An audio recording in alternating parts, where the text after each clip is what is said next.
The running business in Washington, in my opinion, sucks.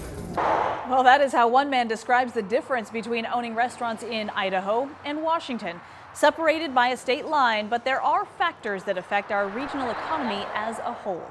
With another increase in minimum wage in January, Washington state now sits just behind the District of Columbia for the highest minimum wage in the nation. But just over the border in Idaho, the bare minimum has been stagnant for more than a decade. In our continuing Boomtown coverage, KREM 2's Shannon Mowdy dives deeper into how the wage disparity is impacting businesses and our local economies.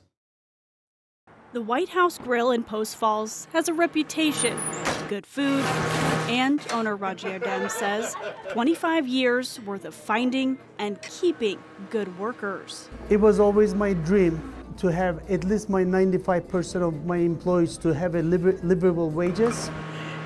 Can I get a French onion soup, please? Under Idaho's current minimum wage, which hasn't budged since 2009, Erdem's 2 Idaho restaurants could pay $7.25. But he says that's not really an option. Everybody thinking about minimum wage, minimum wage, minimum wage. We don't have even one employee in an untipped employee making $7. Its least is $13. Part of what drives up what Idaho employers offer is just across the border. Washington has one of the highest minimum wages in the country, according to the Department of Labor, sitting at $15.74 since January 1st.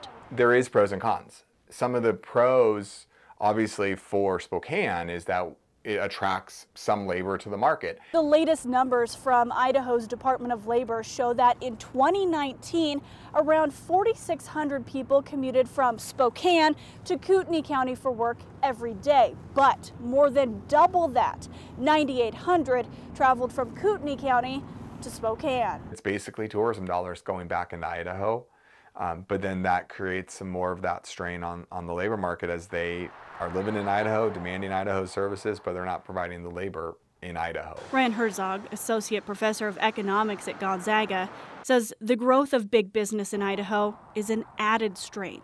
Corporate employers coming in can pay $20 an hour, something many smaller shops can't match. What's ultimately happening for some of these smaller businesses, they're resorting to reduced hours, they're resorting to more work hours for the owners, things like that. It is a challenge. But the minimum wage differences and labor shortages also come with issues for Washington.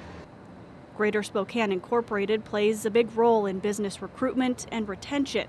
And sometimes, says Jake Mason, the higher pay in Washington can make it a less enticing location for businesses. Looking at Idaho, with not only a much more business-friendly environment, but also this minimum wage differential, it becomes a bigger piece of the picture when businesses are looking to either locate here or sometimes even looking to expand.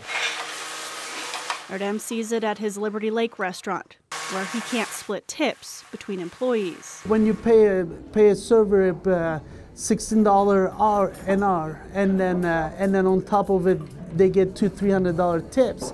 Now you have your kitchen staff.